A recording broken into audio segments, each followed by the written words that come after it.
Hey all, hope all is well. This is another video in the Road to Grandmaster series, and this one I'm going to go over my round 2 game from the Luneberg Chess Festival. Now, if you followed the round 1 video, you know that I lost my first game with white against a FIDE master, and that was unfortunate because you definitely never want to get off on the wrong foot, and now I was kind of playing catch-up, and yeah, just a tough position to be in. My opponent in this one was actually a pretty strong Grandmaster by the name of Evgeny Vorobiov. Originally from Russia, but I think he's been living elsewhere. I think probably in Germany these days because the tournament was in Germany. And at his peak in 2010, he was actually 2,600 FIDE, but at the time of this game, he was around 2,550. So still a very, very good player. Tough test for me, particularly with the black pieces. I noticed that he does not lose many games, especially with white, and so I knew I'd have to be pretty alert to try and just, keep my head above water and not get into trouble too quickly. So anyways, without further ado, let's get into it. So Evgeny opened with e4, as he typically does. He's one of the best by test e4 type players. I went for c6, opting for a Caro-Kann. That's sometimes been a sturdy, reliable weapon for me because it has counterattacking potential and it's a relatively solid system. So anyways, after knight c3, that was actually a bit of a surprise for me. I did not expect this knight c3 move. I did notice he'd played the two knights variation a bit in the past, but knight c3 is a kind of a peculiar move order to get there. Typically, players tend to go knight f3 if they're going to go for two knights, but it tends to transpose anyway, because after d5, now knight f3 was played, and we get the beginnings of the two knights set up. Now, black has a few ways to respond here. The most popular is actually bishop g4. This is a move that's played the most at the highest levels when you see them face the two knights. And typically, black winds up giving the bishop pair right away after h3, bishop takes f3, queen takes f3. And though black has a relatively solid pawn structure after e6 or even knight f6, white has a relatively risk-free position with the two bishops, and yeah, white tends to score quite decently here and loses very, very rarely. There's also a line with bishop h5 retreating, but these lines actually get quite sharp after ed5, cd5, and g4. And basically what winds up happening is bishop e5 check, knight c6, knight e5, rook c8, and then even h4 comes into the game at a certain juncture. And very, very sharp lines, very, very dangerous for black. And in many of the variations, black actually winds up having to give up a piece. Typically the bishop on g6 winds up sacking itself for two pawns, and white tends to have the better of those types of positions, but they're pretty crazy and fairly interesting to analyze. So if you want to check that out, feel free to investigate that line. It is quite dynamic and interesting, particularly if you're trying to play for a win. Yeah, so that's the bishop g4 complex. The other move that's played quite a bit is actually knight f6.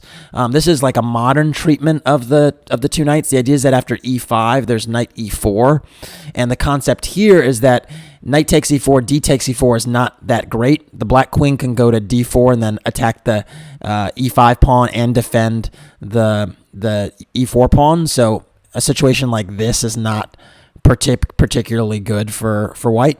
But instead, what they do is they go knight e2, and then they argue this knight is actually lacking squares. d3 is actually a threat to trap that knight, and so white winds up trying to harass this knight, and black actually goes queen b6 to threaten mate on f2. And so white goes d4 to block that mate.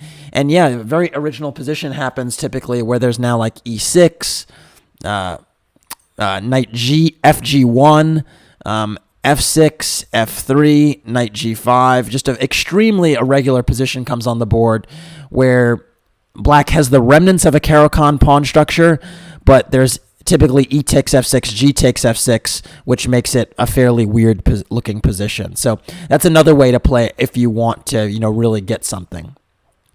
In this game, I actually opted for the third alternative, which is actually g6.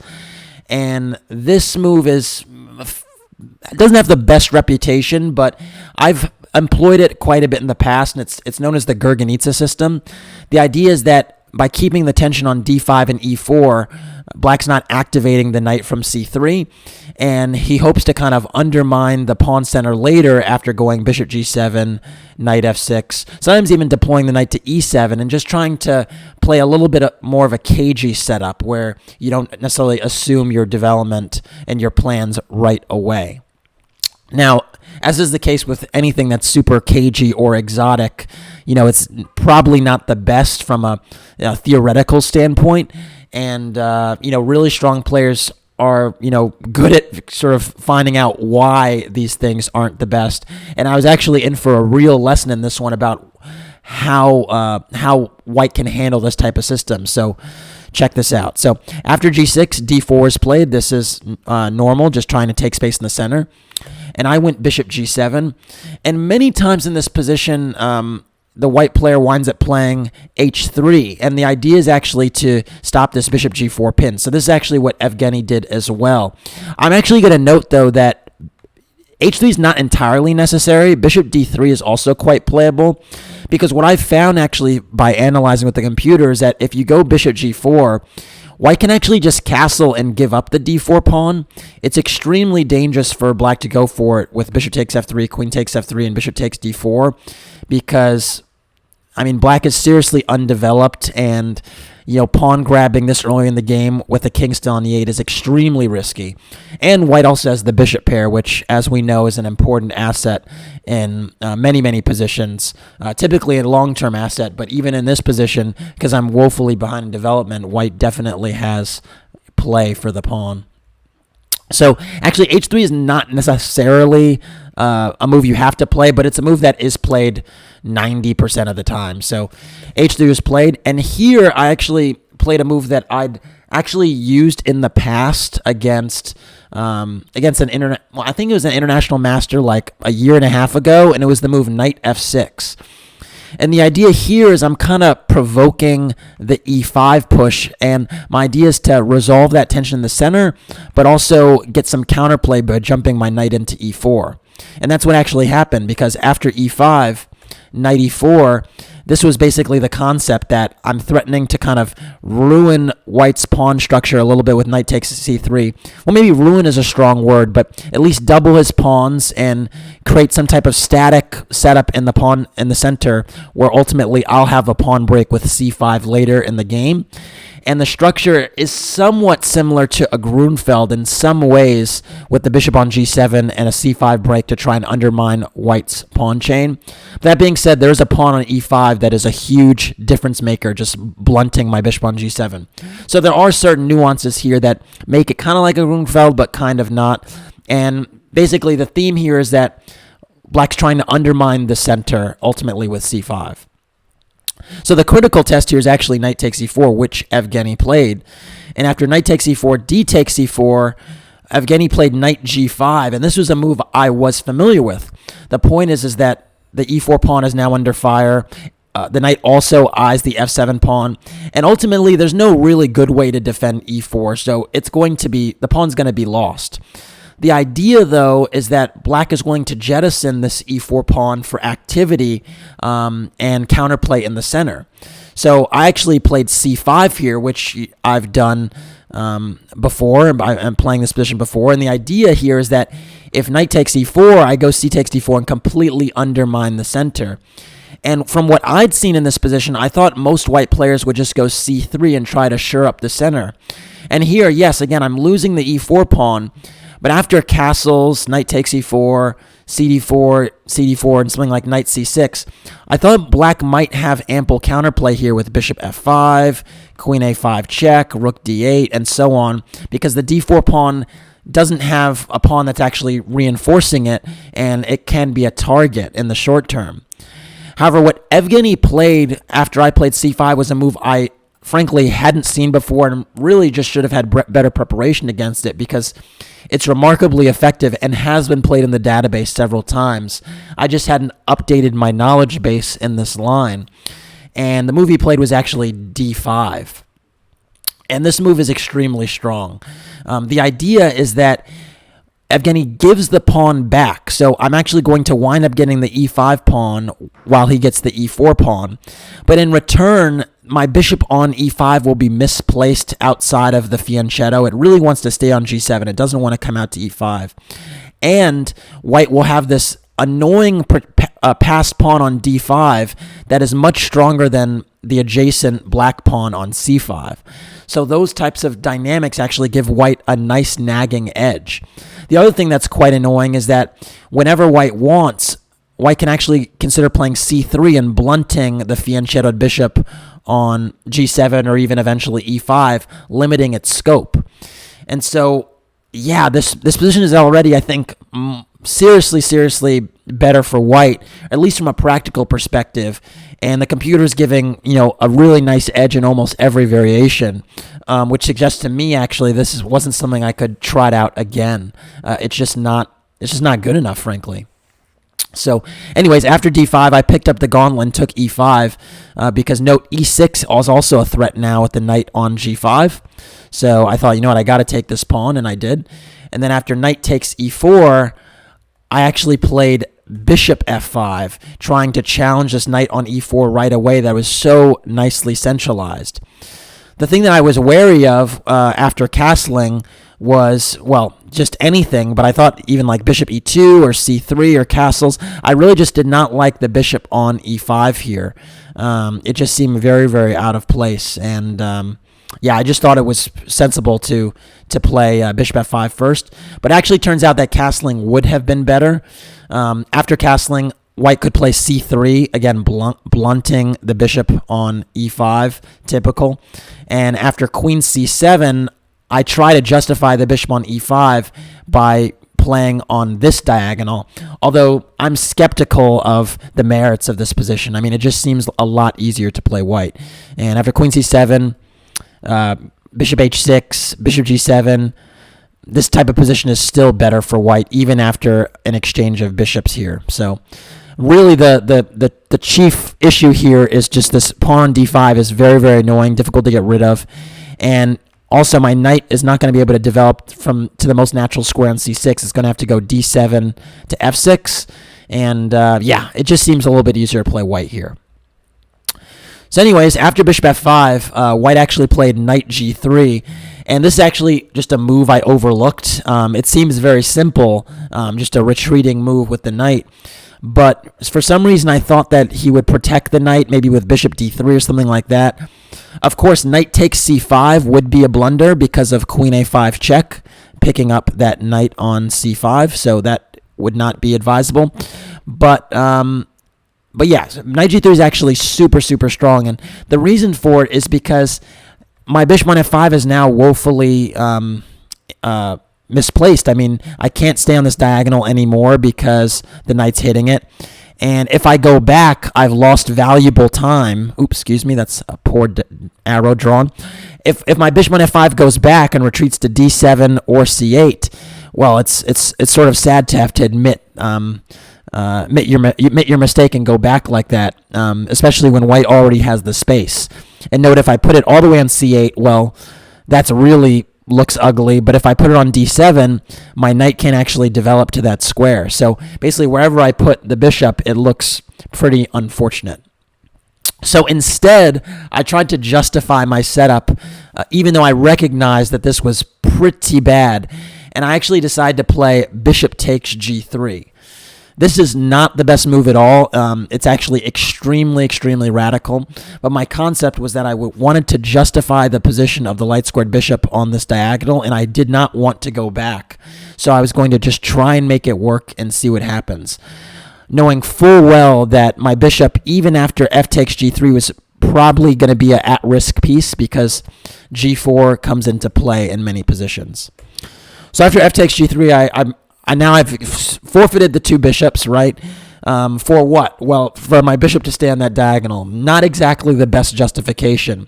But my hope in a dream scenario was that my bishop could maybe park comfortably on e4 from where it would harass the d5 pawn and maybe eye the white king side. So that was kind of like my ideal vision for what would transpire. But I knew full well that that probably was not likely. So in this position, I actually played castles, just kind of trying to get on with my development. Note that white has all of his pieces on the back rank, kind of funnily enough, but it doesn't actually matter because these bishops are so strong, and if white's able to castle relatively unscathed, he's going to have a massive position, having the open F file for his rook to operate on in addition to those two bishops. And again, this pawn on D5 is very, very difficult to get rid of, so it's just a very, very annoying pawn. In many lines, if I try to go E6, white can just press on with D6, and yeah, passed pawns can be extremely strong. So anyways, after castles, white actually played bishop H6, very, very logical, getting a piece off the back rank, hitting my rook on F8. And I realized full well that if I play rook E8, my rook is going to be a very passive participant on the E file. Again, the E file is not going to be opened up. Whenever E6 is played, D6 can be responded with D6. And also, I didn't like the fact that after rook E8, white could play bishop B5 with tempo and hit my rook from that diagonal. Although right away that wouldn't be ideal because again, queen A4 check would actually pick up a piece. But I realized here that I can't just, play moves that essentially, give the initiative over to white because white has the long-term trump. So I need to try and play interesting moves here. And that's why I actually opted for the move queen D6. Now, queen E6, again, is not the best move in the position, not a correct move per se, but it really tries to make use of the fact the king is still on E1. And so you could see the initial idea is just to try and challenge that G3 pawn, take it with check, and really force white to make a difficult decision. Because at the end of the day, if white castles unscathed, white is going to have a winning position. So after queen D6, white has a few options here. You could try to deal with the G3 pawn in a few ways.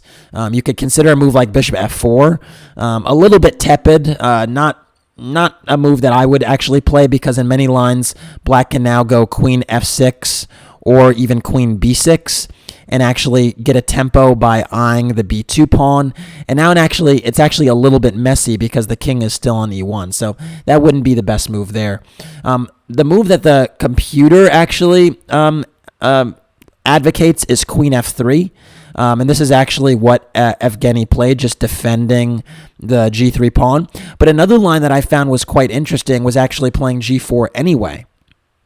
Now, the point is that after G4, I do have queen G3 check, but now the white king can step up to E2, and amazingly, there aren't any effective checks here.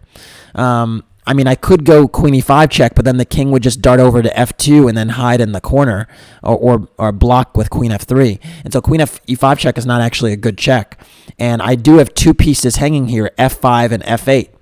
Now, my original intention in this position was to actually go bishop D7. And my thought was that there was actually a perpetual here because after bishop takes F8, I thought bishop B5 check would be a draw. Note that if king D2, there's queen F4 check, and then it actually is a repetition because king C3 actually runs into queen B4 mate, funnily enough. And if the king goes back to E1, well, then there's queen G3 check, and I can harass white sufficiently on these diagonals. But amazingly here, after bishop B5 check, what I actually missed was this move C4. And this move actually gives white's king security. So after bishop takes C4 check, king D2, now I'm actually forced to take on F1 because if I continue in the same vein with a move like queen F4 check, white can actually go king C3 now and actually challenge the bishop on C4, and white would actually be seriously better here. So actually C4 is an amazing move that basically keeps things together and gives white an advantage. I could try and go bishop takes F1 and try to hold this position, but white is up in exchange and does have excellent winning chances because white will consolidate with queen F3 and then get these rooks connected, and it'll be tough to hold. But anyways, after queen D6, Evgeny wound up playing queen F3, which is absolutely fine anyway. Now, after queen F3, I tried to justify my position even further with the move queen E5 check. Again, there's no going back now. I was not really keen on moving that rook from F8. So I was really thinking, you know what? I need to try and get some pawns and give up the exchange and get some initiative going for my rook. Because if I just move my rook again to a move like E8, white can just go bishop e2 and then castle, and then it'll go downhill very quickly.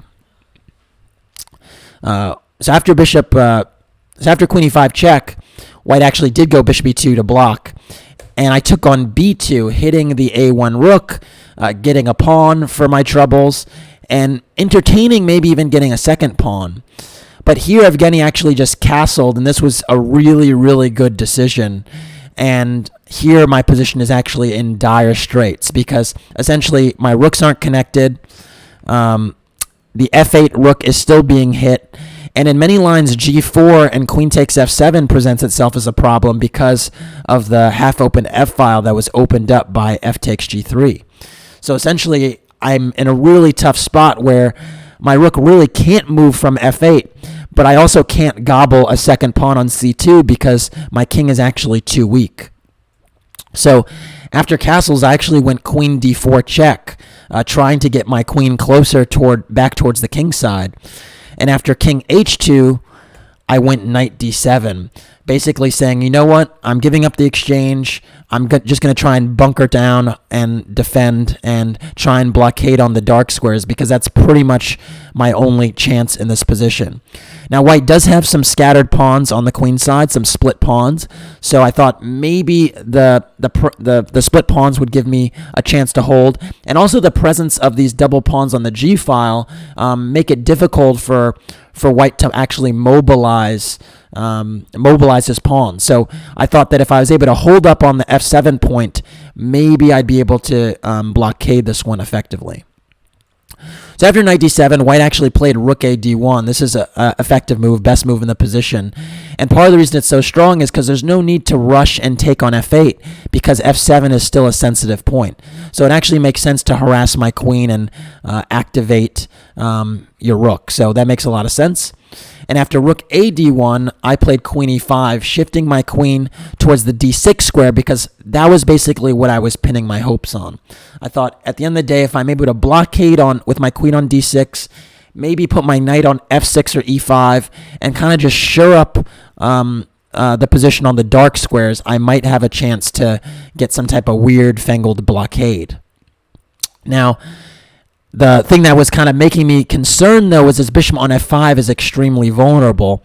And once my queen does go to d6, g4 might be a concept. Maybe he can play c4. I just thought this bishop was very limited on this diagonal, especially with the knight still on d7, so it's not like I could go back. After queen e5, bishop takes f8 was finally played. And after rook takes f8, I do have a pawn for the exchange, so it's not a completely simple winning task, but it is a winning position. And here Evgeny continued to play the best moves, playing the move bishop d3, which is really effective, just trying to actually exchange this bishop on f5, which is quite decent. Part of the reason for that is if you play a move like c4, just trying to shove up the d5 pawn and keeping my light square bishop on the board, I might actually consider playing knight f6. And then, not knight f6, queen d6, and then bishop d3 actually is impossible because I have knight e5. And note that g4 is actually not a move right now because the g-pawn's actually pinned. And so with my knight on e5, my bishop actually becomes quite secure on f5. And in some positions, I might even play h5 to discourage the g4 move altogether. So bishop d3 makes a lot of sense. After bishop d3, I actually took on d3, and it's actually here that white made a slight mistake that basically compromised the position from being completely winning to much better but not quite winning. So why don't you pause the video here and try to figure out what's the best way to recapture the bishop on d3. All right, hopefully you got a chance to pause the video and try to figure out which is the best way to recapture on the d3 square. It actually turns out that the best move is queen takes d3. And part of the reason for this is that this queen can sometimes come over to the queen side and actually wreak havoc and challenge some of my pawns. But the other reason is that it's actually very difficult for white to get for black to get the same construction that I got in the game. The issue with rook takes d3, which Evgeny played, is that now after this move, queen d6 is played, I actually get a tempo because of this knight e5 threat, forking the rook and the queen on f3 and d3 respectively. And essentially, with this knight on e5, I actually sort of get a nice blockade going because I can reinforce that knight on e5 with the move f6. And again, because the pawns are split on the queen side, it makes it difficult for white to actually mobilize and press onward in the center. Again, rooks really love open files, and as long as these rooks are kind of locked down behind the pawns, they're actually not as effective. So I have some chances of holding. After queen d6, white played rook e3, trying to perhaps even double on the e file and get pressure on the e7 pawn. But it's actually kind of too late because now after knight e5, challenging the queen f3, and then queen e2, I actually go f6, and you could see just from this position that there's no longer going to be pressure on my e7 pawn through the e file because the knight is firmly cemented there and cannot be challenged by any white pawns. So I actually started to feel a little bit more optimistic about my chances given this new dynamic. So after f6, white actually went c4 now, shoring up the pawn chain in the center and reinforcing this d5 pawn, which is white's major asset. And here I actually went a6. And my idea here was actually to entertain this b5 move because I really need to get some counterplay on the queen side and break up this pawn chain before white is able to fix the structure. If I do nothing, let's say I play a move like king g7, I could be strategically lost quite quickly if I allow a4 in conjunction with rook b1, because then white can shift his forces towards the b file with the Alekhine's gun and play for the breakthrough a5, and it'd be very, very difficult to shore up my queen side that way. So I thought it's very, very important to try and break open the pawn chain d5, c4, and that's why I thought a6 was actually quite effective. After a6, white played rook f4, eyeing the pawn on c4 horizontally, but I thought this move was a little bit awkward.